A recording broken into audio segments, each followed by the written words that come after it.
scene 4 is a banquet hall, that feast that Macbeth had told Banquo about, that, hey, I'll see you tonight, right? After your ride, you'll be back. And so now we're having the feast.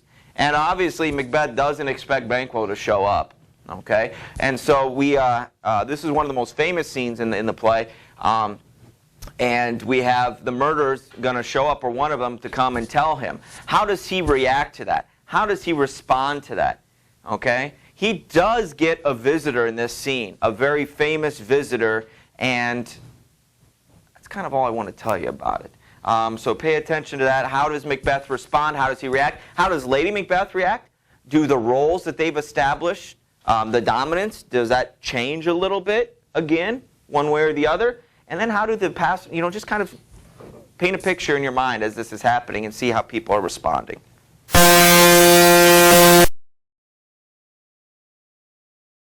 Scene 4. The banquet scene, famous because of a particular visitor, the ghost of Banquo. There are a lot of ghosts in his plays. They usually show up once, maybe twice, and they're very, very pivotal and important. These are the type of roles that Shakespeare himself would have probably portrayed. Not so much the main character Macbeth, but an important character later on. Hamlet finds out who the killer of his dad was through his ghost of his dad. At the end of Julius Caesar, the ghost of Caesar comes and speaks to Brutus before their battle.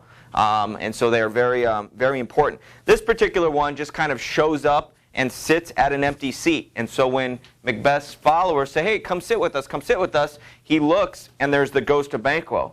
Who did this? Who did this? No one can blame me. There's no way I could do it.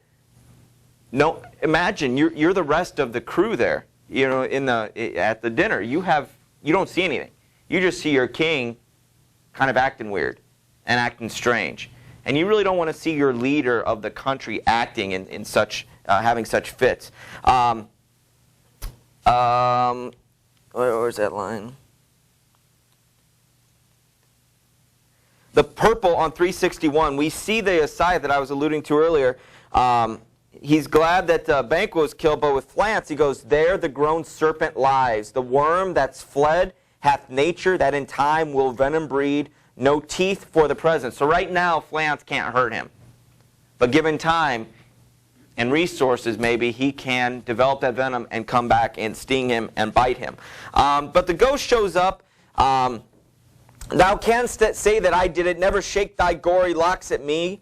Then Ross says, guys, we need to leave. He's not feeling well. Lady Macbeth, sit, relax, keep your seat. The fit is momentary. Those that know him understand this. If you note him, if you pay attention to him, and you will insult him. So just ignore it. It'll pass. It'll pass. Lady Macbeth, oh, proper stuff. She goes, are you a man? And so we see those roles kind of revert to the way they were back in the first act, when she needed to slap him around a little bit to kind of control him.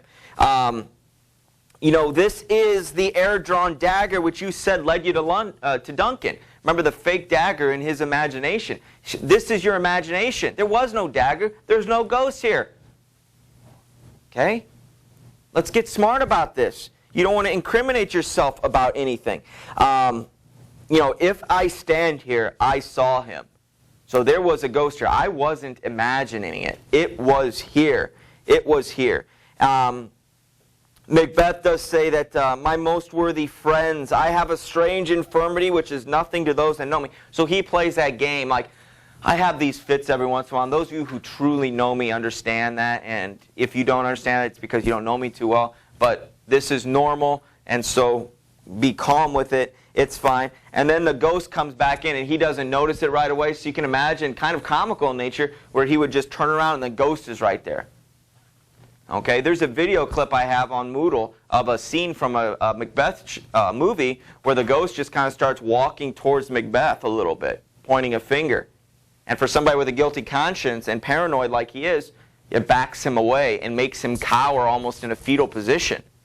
And that's where Lady Macbeth has everybody escorted out of there, and they are left alone. He has some issues. He needs somebody to talk to. Okay? And he says, I will go talk to those 3 weird sisters tomorrow. I need to know what my future, now that my prophecies our Banquo? Do I have to worry about Banquo? There is much that they need to explain. Okay? That isn't the end. We are mentioning of Macduff, too, at the top of at about line 129. How sayest thou that Macduff denies his persons at our greeting? So he was invited and he denied coming. And so we can see that they don't see eye to eye on certain things. Macduff isn't fully supportive of Macbeth. This is beyond, in the future from where we last saw him, where he goes, no, I'm going to go home. This time has passed. And so now we see Macduff and Macbeth kind of separating a little bit. He's not listening, or he turned down the invitation of the king. If you're invited to court, do you think it's wise to turn that down? Probably not. I want you to come see me. Yeah, it doesn't work for me. It's the king. Okay, so you do show up.